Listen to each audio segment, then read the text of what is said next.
Let's talk about tipping. All right, so of course we do have you in our tipping comp, but we also have this gentleman to my left, Racing New South Wales, Mark Brassel. Welcome back. Thank you. I actually didn't recognise Jarrod without the headgear. Yes, That's him. without kicking goals. How did you go in the first week?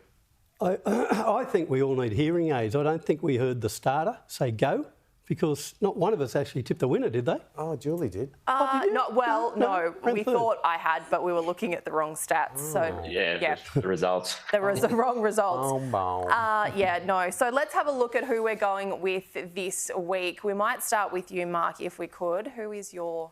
I'm going back to my little dairy farmer's girl. Remember her with the splash of milk on her face, sequestered? Race 2 at Rosehill. Gee, I reckon this is the right race for her. She's, I think we're going to pick him up here.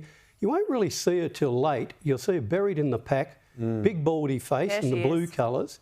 She gets going late. Today, barrier 3, Natural Willer. She goes from the 1,400 metres here to the 15 today. I think this is just the perfect race for us. So I think we'll be getting the custard today. Yeah, well, I think that another horse that will win today, and of course so much expectation around Autumn Glow, but Chris Waller has a huge opinion of this horse. John Massara and the Arrowfield team, a huge opinion. Watch her here in the Arrowfield colours. Autumn Glow, I think that she is an absolute superstar in the making. The price, reflects that. She's $1.80, and You're going out on a limb again, eh? gone for another long shot. He's a risk taker, our Timmy. Autumn Glow. Well, you got it rolled last week.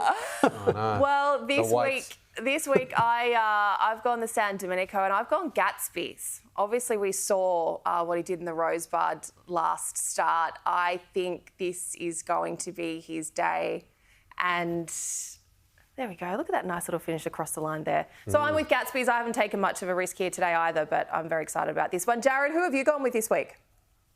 Well, I'll tell you one thing. Yeah, it's pays to get in early because I actually love all three of them tips, and I probably would have picked one of them three as well, but I missed the boat, so I can't be tipping the same horses. I think I've gone with Headwall in the last, trained by Matty Smith.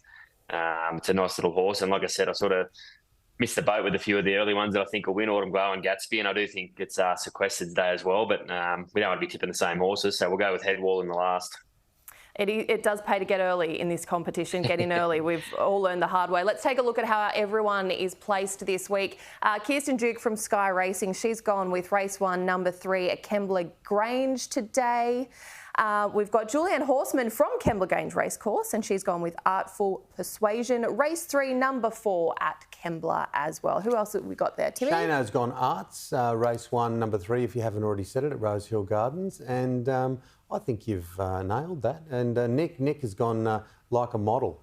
He's gone out to Moree. I love Moree. Good golf course up there while talking about golf. Race 8, number 5 at Moree. Let's have a look at the leaderboard. I don't really want to. I don't really want to. It's early. So there we go. It's early days. Jarrod's on 2. Tim and I are on 1. Do we get 1 for a place? We've changed the system. Oh, so like that. 3-2-1 system, I think. What do you think of that, Mr. Brassel? Today's the day. Oh, we'll all start firing. Don't worry. Long way to go. Everywhere today. Long way to go. Everywhere. Threes everywhere. It's a long spring, let's be honest. It's a marathon, not a sprint. We've got to take our time. You learnt the hard way last year not to come last.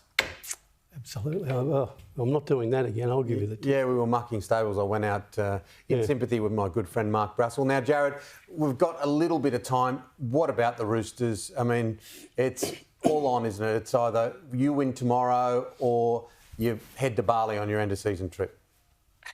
Funny you say that. My wife just flew back in from Bali this morning. But Smart woman. Yeah, I've been daddy daycare all week. But, look, it's a tough game. There's no denying that. Obviously, losing JWH and Suoliti makes it a little bit easier for us. But, it's a tough trip. And I think it's been pretty well documented this week that we played quite well last week against Penrith, and we sort of dragged them into our game, where I think Penrith and the Roosters are sides that like to blow you away early and really start fast, and Roosters especially. So If we start well, I mean, again, it's a Ricky Stewart saying, but, you know, drag them down into the gutter a bit and into more of our style of footy, then that's our best opportunity. But I've played the Roosters plenty of times over the years, and they've always started fast, and sometimes we've been down, you know, 16, 18, 20 after 15 minutes. So you just got to avoid that at all costs. And the longer the game goes, while it's if it's low scoring, the better we'll be. I'm guessing a Ricky rant is a little bit better when you're in the coaching ranks standing next to him than when you're a player copying it. Yeah, it is. I also sit there and think, geez, I wonder what he said about me all these years. Some of those things in the box. But look, he's just so passionate, Stick. We all know how much he loves Canberra and he loves the Raiders. And like I said, it's good to be working alongside him still. You can't wonder what people are saying about you. That's it. Yeah, very similar in this industry. I get bagged by people I don't even know, which is nice to hear sometimes. Jarrod. It's nice, isn't it?